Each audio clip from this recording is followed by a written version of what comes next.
Hadirin sekalian, saat ini seluruh Eropa tengah berada dalam gelombang keterkejutan yang luar biasa. Raja Spanyol baru saja mengadakan konferensi pers darurat yang menggetarkan dunia. Beliau menyatakan dengan lantang Indonesia adalah guru yang harus kita teladani. Selama ini kita terlalu sombong. Apa sebenarnya yang terjadi hingga salah satu keluarga kerajaan paling terpandang di Eropa mengeluarkan pernyataan yang begitu mendobrak tradisi?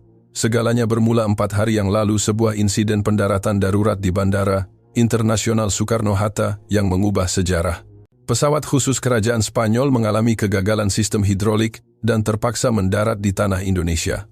Konon reaksi pertama anggota keluarga kerajaan saat itu adalah, di negara kepulauan Asia Tenggara itu, mampukah mereka menjamu kita dengan layak?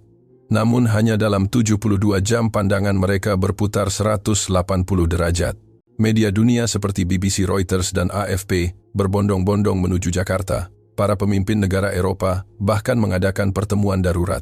Apa yang sebenarnya terjadi dalam 3 hari itu? Saya adalah Karl Martinez, Kepala Keamanan Kerajaan Spanyol. Saya telah mengabdi pada Yang Mulia Raja selama 25 tahun. Ini adalah pertama kalinya dalam hidup saya mengalami guncangan batin yang begitu hebat. Sekarang silakan dengarkan sendiri kisah luar biasa ini. Sebelum kita mulai, mohon dukungannya agar saya bisa berbagi lebih banyak cerita tentang keajaiban Indonesia. Nama saya Karl Martinez.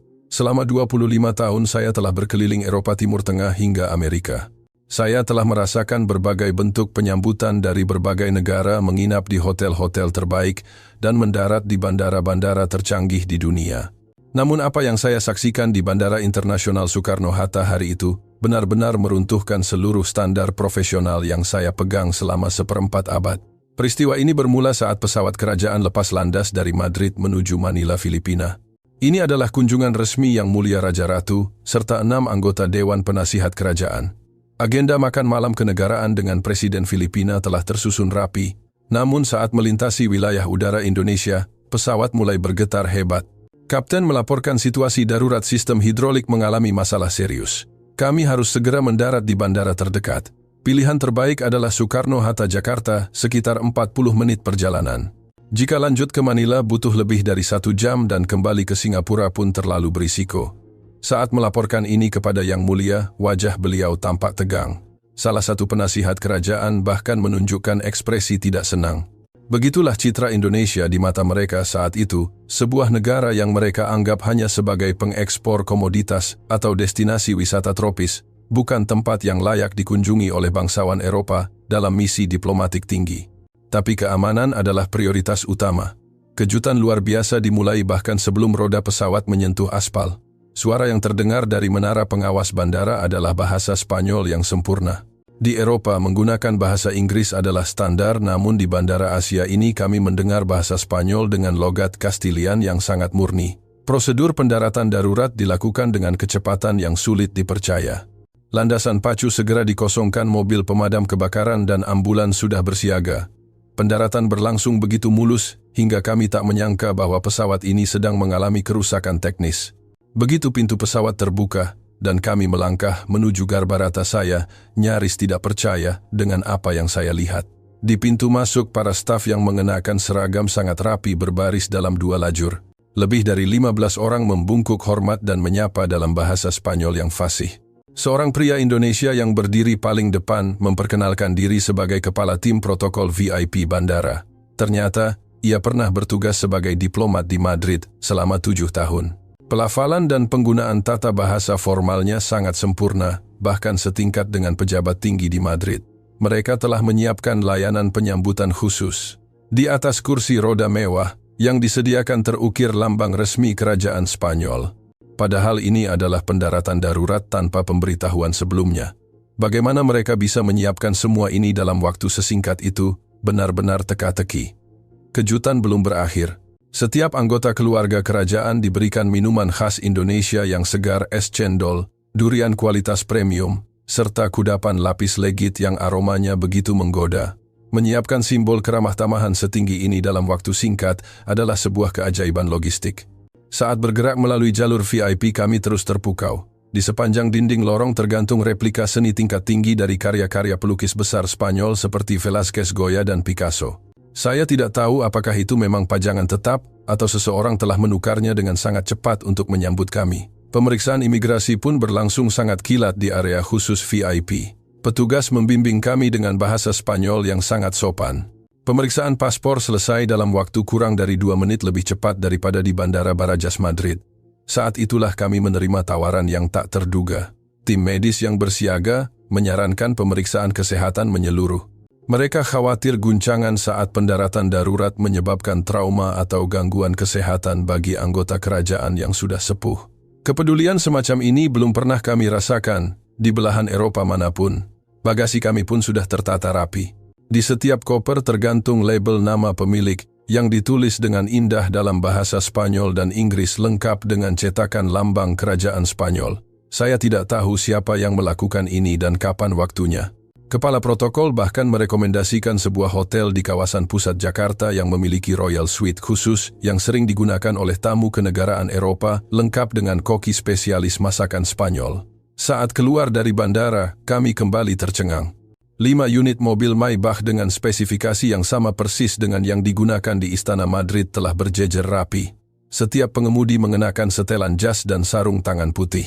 Di dalam mobil tersedia koran harian Spanyol El País dan berita olahraga Marca edisi terbaru hari itu, serta jus buah segar yang dingin.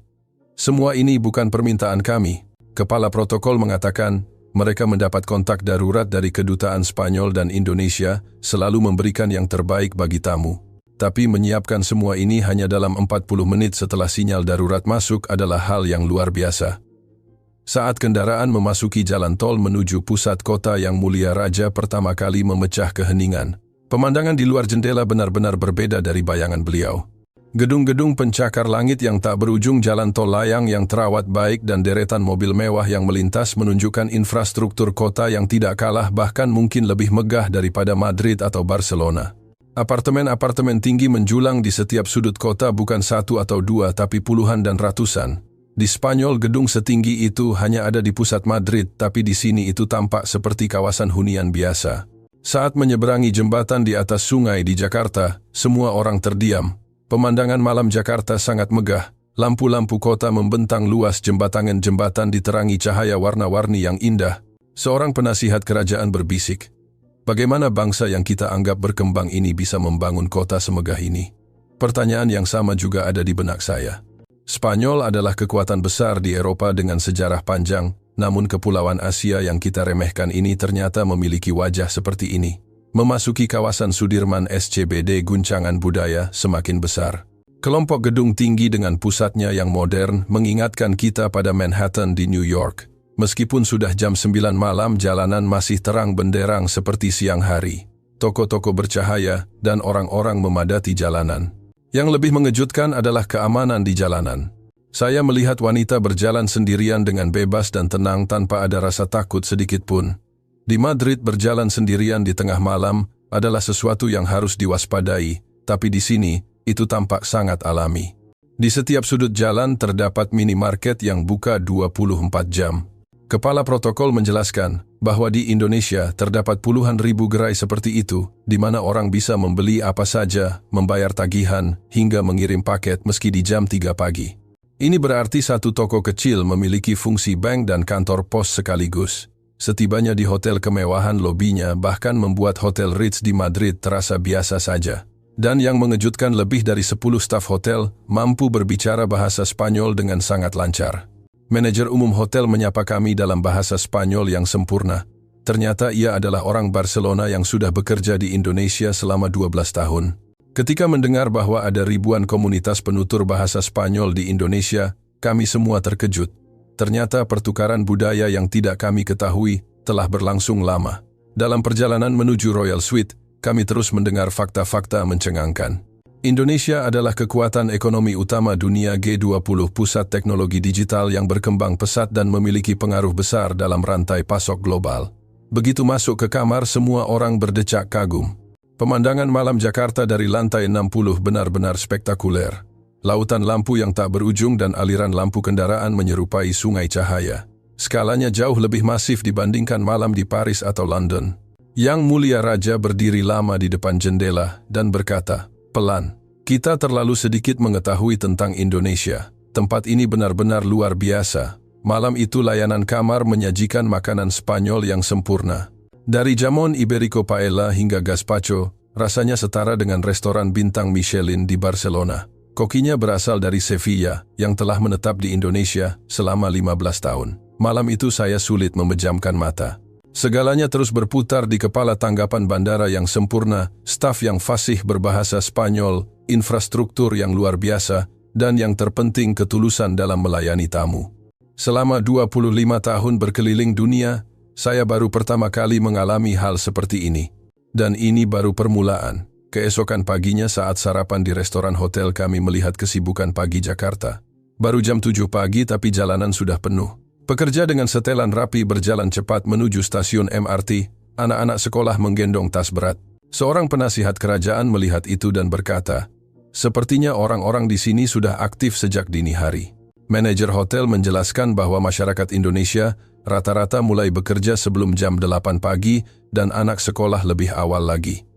Sekitar jam 10 pagi Yang Mulia Raja menyatakan ingin melihat-lihat kota Jakarta. Pesawat masih membutuhkan waktu 2 hari untuk diperbaiki. Kami mengunjungi pusat perbelanjaan di kawasan pusat kota. Begitu masuk ke dalam, sebuah pemandangan luar biasa terpampang. Yang paling mengejutkan adalah adanya toko buku besar yang buka hampir sepanjang waktu. Rak-rak buku raksasa yang menjulang tinggi berisi puluhan ribu buku. Meskipun berada di pusat belanja, suasananya megah seperti perpustakaan kuno di Eropa. Ratusan orang membaca dengan tenang, mulai dari mahasiswa, pekerja hingga lansia. Yang Mulia Raja memperhatikan pemandangan itu cukup lama. Ekspresi fokus orang-orang yang membaca, suasana yang tenang namun penuh energi kehidupan. Ini adalah pemandangan yang jarang terlihat di perpustakaan manapun di Madrid. Saya berjalan di antara rak buku melihat judul-judulnya: kedokteran, teknik, manajemen, data sains, buku-buku profesional mendominasi. Seorang pekerja muda sedang membaca buku manajemen asli dalam bahasa Inggris, sementara seorang mahasiswa membuka buku desain perkotaan sambil mengetik di laptopnya. Pemandu menjelaskan bahwa minat baca dan semangat belajar mandiri di Indonesia sedang tumbuh sangat pesat, terutama di kota-kota besar. Makan siang dilakukan di sebuah restoran Indonesia modern yang baru saja mendapatkan pengakuan internasional. Pemiliknya menyiapkan menu khusus untuk keluarga kerajaan. Hidangan demi hidangan disajikan dengan estetika tinggi. Dimulai dengan sate Marangi yang bumbunya meresap hingga ke serat daging terkecil hingga nasi goreng premium dengan rempah yang sangat kaya. Kokinya menjelaskan bahwa ia lulusan sekolah kuliner ternama di Paris, namun jatuh cinta pada kekayaan rempah Indonesia dan memutuskan kembali untuk mengangkat masakan tanah airnya. Ia berkata, masakan Indonesia adalah seni keseimbangan rempah dan teknik memasak yang memakan waktu lama. Dari jendela restoran, kesibukan Jakarta kembali terlihat. Di jam makan siang, kurir makanan bersepeda motor bergerak lincah dan kami bahkan melihat robot pengantar makanan di beberapa area tertentu. Penasihat kerajaan bertanya, apa itu? Pemandu menjawab, itu robot pengantar yang mulai diuji coba secara komersial di kawasan modern Jakarta. Ia bergerak sendiri, mengenali lampu lalu lintas, dan menghindari pejalan kaki. Sore harinya kami mengunjungi kawasan industri teknologi di pinggiran Jakarta, di antara gedung-gedung tinggi, taman, dan fasilitas budaya tertata harmonis. Gedung-gedung kaca raksasa berkilauan di bawah sinar matahari, masing-masing membawa nama perusahaan teknologi tingkat dunia. Di sana puluhan ribu insinyur bekerja. Di sebuah alun-alun kami melihat sekelompok anak muda sedang memamerkan sesuatu. Ternyata itu adalah pameran robotika mahasiswa. Robot seukuran telapak tangan bergerak menghindari rintangan dan bahkan mengenali wajah serta menyapa. Yang Mulia Raja bertanya di mana mereka mempelajarinya. Para mahasiswa menjawab bahwa mereka belajar di klub universitas secara otodidak melalui kursus daring dan buku selain dari dosen. Saat kembali ke hotel di waktu pulang kantor, jalanan sangat padat namun teratur. Kami melihat gedung-gedung pusat bimbingan belajar yang penuh dengan siswa, bahkan hingga malam hari. Pemandu menjelaskan bahwa semangat pendidikan di Indonesia sangat tinggi. Orang tua rela berinvestasi besar demi pendidikan anak-anak mereka.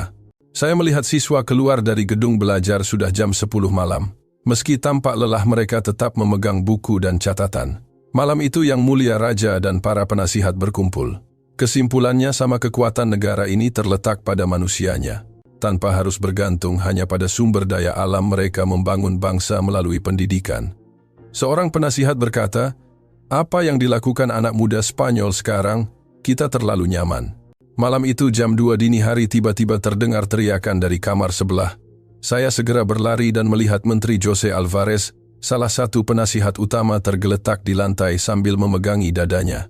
Beliau berusia 72 tahun dengan riwayat diabetes dan hipertensi. Wajahnya pucat berkeringat dingin dan sesak napas, gejala khas serangan jantung. Saya segera menghubungi resepsionis hotel untuk memanggil ambulans. Hal yang mengejutkan terjadi. Dalam waktu kurang dari 3 menit staf hotel dan 4 paramedis sudah tiba di kamar. Ternyata hotel tersebut dilengkapi dengan peralatan medis darurat dan memiliki jalur komunikasi langsung dengan rumah sakit terdekat. Paramedis bekerja dengan sangat cekatan. Mereka segera memasang alat EKG portabel dan oksigen. Seorang petugas wanita mengeluarkan tablet yang terhubung dengan pusat medis. Di layar muncul seorang dokter spesialis jantung dari rumah sakit pusat yang sedang memantau data EKG secara real-time. Dokter tersebut menyatakan ada penyumbatan akut dan pasien harus segera dibawa ke rumah sakit. Saya sempat panik dan mengatakan harus berkonsultasi dengan dokter pribadi kerajaan di Spanyol. Namun petugas medis dengan tegas mengatakan bahwa golden period hanya tersisa beberapa menit. Jika tidak segera diputuskan, nyawa pasien terancam. Yang Mulia Raja membuat keputusan berani, percayalah pada rumah sakit di sini, rupanya apa yang beliau lihat sepanjang hari telah memengaruhi penilaiannya. Proses pemindahan ke ambulans berlangsung kurang dari 1 menit. Di depan hotel ambulans tipe terbaru sudah menunggu. Bagian dalamnya seperti ruang ICU mini dengan peralatan medis lengkap. Monitor menunjukkan tanda vital pasien secara real-time. Peralatannya terlihat lebih canggih daripada ambulans kerajaan di Madrid. Begitu ambulans melaju, hal yang lebih mencengangkan terjadi. Semua lampu lalu lintas di jalur yang kami lalui berubah menjadi hijau. Meskipun jam 2 pagi, sistem transportasi cerdas mengatur agar ambulans tidak terhambat. Para medis terus berkomunikasi dengan dokter di rumah sakit melalui tablet. Tekanan darah dan nadi pasien mulai stabil. 5 menit kemudian kami tiba di rumah sakit. Di depan pintu masuk 8 tenaga medis sudah menunggu. Mereka menyapa dengan menyebut nama pasien dan mengatakan semua sudah siap. Pasien langsung dibawa ke ruang operasi kateterisasi jantung. Dokter spesialis yang menangani ternyata pernah mengenyam pendidikan di Johns Hopkins, Amerika Serikat. Ia menjelaskan bahwa tim sudah berkumpul sejak ambulans berangkat dan mereka sudah mendapatkan rekam medis pasien. Saya bertanya, bagaimana bisa secepat itu mendapatkan rekam medis dari Spanyol? Dokter menjawab bahwa melalui koordinasi dengan kedutaan Spanyol, data dikirimkan secara digital dari Madrid dalam waktu 10 menit. Sistem pertukaran informasi medis internasional mereka sangat mapan. Sebelum operasi, dokter menjelaskan bahwa ada penyumbatan di arteri koroner dan perlu dipasang stent ring. Operasi diperkirakan memakan waktu 1,5 jam. Kami diarahkan ke ruang tunggu, dan yang mengejutkan, layar di ruang tunggu menyiarkan proses operasi secara langsung. Ini adalah prinsip transparansi medis. Jika keluarga bersedia, mereka bisa memantau jalannya operasi. Ruang operasinya tampak seperti di dalam pesawat luar angkasa. 6 layar raksasa memenuhi dinding lengan mekanik robotik menggantung dari langit-langit. Perawat menjelaskan bahwa itu adalah robot asisten berbasis AI yang membantu presisi gerakan tangan dokter. Dalam 15 menit penyumbatan berhasil diatasi. Namun dokter melihat layar dengan teliti dan menyarankan tindakan tambahan karena ada pembuluh darah lain yang menyempit 70%. Jika tidak ditangani sekarang, risiko serangan berulang dalam 6 bulan sangat tinggi. Tindakan tambahan selesai dalam 15 menit. Total operasi hanya 1 jam 40 menit. Saat pasien keluar dari ruang operasi, terjadi hal yang sulit dipercaya. Pasien sudah sadar sepenuhnya dan bahkan tersenyum kecil. Dokter menjelaskan karena prosedur dilakukan melalui pergelangan tangan, pemulihannya sangat cepat. Di Spanyol, operasi seperti ini biasanya membutuhkan rawat inap minimal 2 hari, tapi di sini pasien bisa berjalan dalam waktu 6 jam. Biaya operasinya pun mengejutkan. Sekitar 150 juta rupiah, setara 10.000 US dollar. Di Madrid, layanan setingkat ini bisa memakan biaya 200.000 US dollar. Di lorong menuju kamar inap, kejutan lain menunggu. Robot-robot kecil mondar-mandir mengantarkan obat dan alat medis. Di dinding terdapat layar yang memantau kondisi setiap pasien secara terpusat. Kamar ICU-nya lebih luas dan bersih daripada suite hotel bintang 5. Dindingnya kaca besar dengan pemandangan Jakarta. Yang paling menakjubkan adalah munculnya proyeksi holografik jantung pasien di atas tempat tidur dalam bentuk 3D yang berdetak sesuai kondisi aslinya. AI akan memantau kondisi jantung selama 24 jam dan memberi peringatan otomatis ke tim medis jika ada anomali. seorang perawat khusus ditugaskan dan hebatnya ia fasih berbahasa Spanyol. Ia ternyata lulusan keperawatan terbaik yang pernah mengikuti pertukaran pelajar di Amerika Latin. Ia menunjukkan tablet berisi rencana perawatan 24 jam, jadwal obat rehabilitasi, dan diet lengkap dengan animasi 3D yang menjelaskan efek obat bagi jantung. Ia juga memberikan perangkat kecil seperti jam tangan untuk memantau EKG 24 jam yang datanya bisa dikirimkan langsung ke dokter pribadi di Spanyol. Keesokan paginya visit dokter dimulai. Bukan satu dokter tapi lebih dari 10 tenaga medis datang bersamaan. Ada spesialis jantung, endokrin, rehabilitasi gizi, hingga kesehatan mental. Mereka menjelaskan ini adalah kolaborasi multidisiplin. Para profesor tersebut tidak lagi menggunakan stetoskop kabel tradisional, melainkan alat ultrasonografi portabel yang hasilnya langsung muncul di tablet. Profesor endokrin menunjukkan grafik gula darah pasien yang sempat naik di jam 3 pagi, namun otomatis dinormalkan oleh pompa insulin yang dikelola AI. Profesor rehabilitasi menyarankan, latihan jantung dimulai hari itu juga menggunakan perangkat virtual reality VR. Di layar, muncul avatar 3D pasien yang menunjukkan gerakan latihan yang benar. Profesor gizi menunjukkan analisis genetik pasien dari sampel darah semalam. Pasien ternyata memiliki metabolisme yang lambat terhadap natrium, sehingga disiapkan menu khusus diet rendah garam. Profesor kesehatan mental juga menawarkan program konseling berbasis AI dalam bahasa Spanyol untuk mencegah depresi pasca operasi. Setelah visit selesai, saya bertanya kepada dokter jantung, apakah semua pasien mendapatkan layanan seperti ini? Dokter menjawab bahwa ini adalah standar di rumah sakit ini, bahkan bagi pasien dengan asuransi kesehatan nasional sekalipun. Makan siang yang datang pun mengejutkan, paella dan olahan ikan Spanyol yang dimasak rendah garam namun tetap lezat. Ahli gizi menjelaskan, mereka menyesuaikan menu berdasarkan hasil analisis genetik serta latar belakang budaya pasien. Sore harinya kami ke ruang rehabilitasi yang luas seperti gimnasium modern. Semua alat terhubung dengan sistem pemantauan canggih. Saya melihat seorang kakek yang baru operasi 3 hari lalu sudah berjalan di treadmill.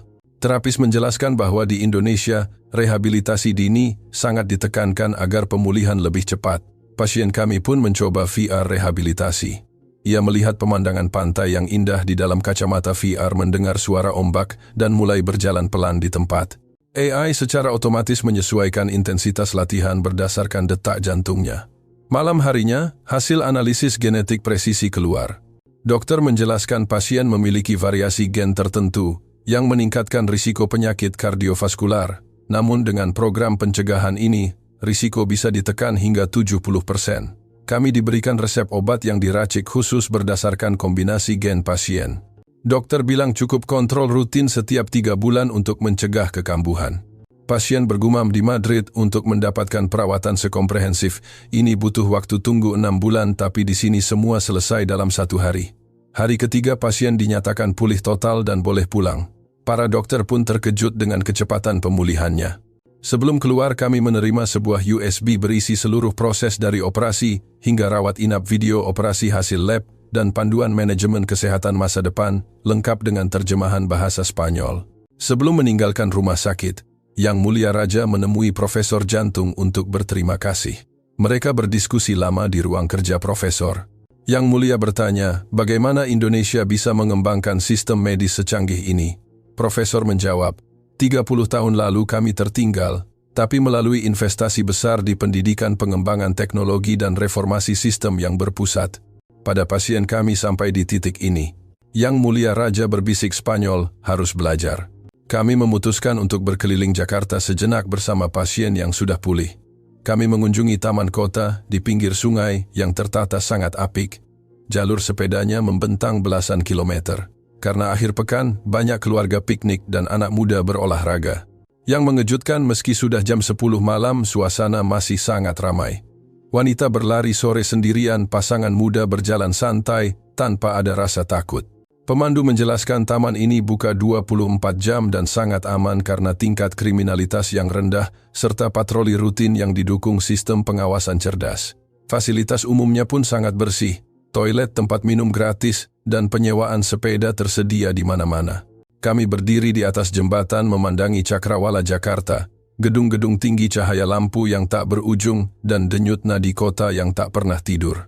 Yang Mulia Raja berkata pelan, Katanya, negeri ini tidak memiliki sumber daya sebanyak itu dulu, lalu bagaimana mereka membangun ini? Semua pemandu menjawab, manusia adalah sumber daya kami. Kami berinvestasi pada manusia.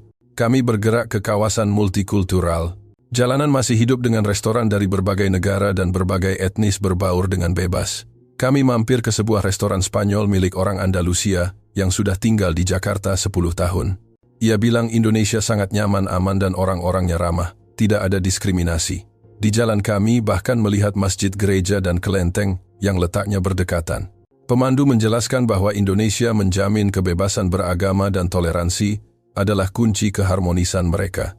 Kami masuk ke sebuah minimarket jam 11 malam. Masih ada mahasiswa yang membeli kopi, pekerja yang mengirim paket dan warga yang membayar tagihan listrik. Kasirnya adalah seorang mahasiswa tingkat awal. Saya bertanya apakah tidak lelah bekerja malam. Ia menjawab dengan ceria bahwa ia bekerja untuk membiayai kuliahnya sendiri. Di perjalanan pulang, Yang Mulia Raja berkata, anak muda di sini sedang membangun masa depan mereka sendiri dengan tangan mereka sendiri. Kembali ke kamar hotel, saya menatap keluar jendela. Jakarta masih terjaga. Cahaya gedung, kendaraan yang melintas, lampu minimarket yang terang. Ini adalah kota yang bekerja 24 jam. Kami mengadakan pertemuan terakhir dengan para penasihat untuk merangkum pengalaman 3 hari ini, layanan bandara yang sempurna, sistem medis yang ajaib, jalanan yang aman, dan orang-orang yang bekerja keras. Semuanya meninggalkan kesan yang sangat dalam. Seorang penasihat berkata, kita terlalu meremehkan mereka. Sekarang kita tahu mengapa dunia mulai berpaling ke Indonesia. Yang Mulia Raja menyatakan tekadnya. Begitu kembali ke Madrid, kita akan segera memulai reformasi. Kita harus belajar sistem medis mereka, mencontoh semangat pendidikan mereka, dan membangun masyarakat yang seaman ini. Malam itu, saya tidak bisa tidur. 3 hari yang singkat ini terasa seperti perjalanan waktu ke masa depan. Sebuah pendaratan darurat yang awalnya dianggap sial, ternyata menjadi anugerah terbesar bagi kami. Keesokan paginya adalah hari keberangkatan. Saat meninggalkan hotel, staf berbaris melepas kami dengan hangat. Meskipun hanya 3 hari, perhatian mereka terasa sangat tulus. Dalam perjalanan ke bandara, Yang Mulia Raja berkata, 3 hari ini adalah waktu paling berharga dalam hidup saya. Pendaratan darurat ini adalah berkat yang terselubung. Setibanya di bandara, tim protokol yang sama telah menunggu. Kepala protokol mengucapkan selamat jalan dan berharap kami kembali lagi. Proses keberangkatan sangat cepat dan efisien. Sebelum naik ke pesawat, Yang Mulia Raja menoleh sejenak melihat cakrawala Jakarta yang samar terlihat di kejauhan. Beliau menundukkan kepala dengan hormat sebagai tanda terima kasih yang dalam. Pesawat lepas landas. Dari jendela daratan Indonesia perlahan menjauh bandara yang megah, gedung-gedung tinggi, sungai yang membelah kota, dan pemandangan yang tak henti membuat kami kagum. Di dalam kabin sangat tenang, semua orang tenggelam dalam pikiran masing-masing. Seorang penasihat bergumam, saya ingin kembali lagi ke sini untuk belajar lebih banyak. Perjalanan ke Madrid memakan waktu belasan jam. Selama terbang, pembicaraan tentang Indonesia tidak ada habisnya, terutama tentang sistem medis yang menyelamatkan nyawa menteri kami. Menteri yang selamat itu yang paling emosional. Ia menceritakan bagaimana dalam 5 menit tim medis sudah tiba, dalam 5 menit sampai di rumah sakit, dan operasi yang begitu sempurna dengan biaya yang sangat masuk akal. Yang Mulia Raja menegaskan bahwa Spanyol harus mengadopsi sistem tanggap darurat dan efisiensi medis Indonesia. Begitu mendarat di Madrid, jam 3 sore, waktu setempat, ratusan jurnalis sudah menunggu. Berita pengalaman Raja di Indonesia sudah menyebar di Eropa. Konferensi pers darurat diadakan di bandara. Yang Mulia Raja menyatakan dengan tulus bahwa beliau mendapatkan pengalaman paling berharga di Indonesia. Beliau memuji sistem medis dan semangat kerja keras rakyat Indonesia yang luar biasa. Seorang wartawan bertanya, apakah Indonesia benar-benar semaju itu? Raja menjawab, sulit dipercaya sebelum melihatnya sendiri, tapi itu adalah fakta. Sistem medis mereka tidak tertandingi bahkan oleh standar Eropa. Raja juga mengumumkan akan segera berkoordinasi dengan Kementerian Kesehatan untuk mempelajari sistem Indonesia dan jika mungkin mengundang para ahli dari sana. Konferensi pers itu mengguncang Spanyol. Pengakuan tulus seorang raja terhadap negara lain adalah hal yang langka. Namun banyak warga Spanyol yang setuju bahwa reformasi memang diperlukan. Kementerian Kesehatan langsung membentuk tim studi dan Rumah Sakit Kerajaan Madrid memutuskan untuk melakukan uji coba sistem tanggap darurat model Indonesia. Kementerian Pendidikan juga mulai mempelajari kurikulum teknologi Indonesia. Sebulan kemudian, pemerintah Spanyol secara resmi mengumumkan kerjasama menyeluruh dengan Indonesia di bidang medis, pendidikan, dan teknologi. Hingga hari ini saya tidak bisa melupakan 3 hari itu. Sebuah perjalanan yang dimulai dari kegagalan mesin, namun berakhir dengan penemuan sebuah model kemajuan bangsa. Indonesia membuktikan bahwa tanpa sumber daya alam yang melimpah pun melalui investasi pada manusia, teknologi, dan kerja keras, sebuah keajaiban bisa diciptakan. Pendaratan darurat itu bukan sebuah kemalangan, melainkan sebuah berkat. Itu adalah kunci yang membuka mata kami terhadap kebesaran Indonesia. Pengalaman itu kini sedang mengubah Spanyol. Yang Mulia Raja sering berkata bahwa beliau ingin kembali ke Indonesia kali ini sebagai kunjungan kenegaraan resmi untuk belajar secara mendalam. Saya pun menantikan hari itu untuk melihat perkembangan apalagi yang telah dicapai oleh negara kepulauan yang luar biasa itu. Itulah kisah 3 hari yang saya alami. Sebuah keajaiban yang lahir dari pendaratan darurat. Pelajaran berharga dari Indonesia yang tak akan pernah saya lupakan seumur hidup. Kisah hari ini berakhir di sini. Bagaimana menurut Anda tentang kisah Raja Spanyol yang tergerak oleh kemajuan Indonesia hingga mempromosikannya ke seluruh Eropa? Silakan berikan komentar dan dukungan Anda. Terima kasih telah menyimak.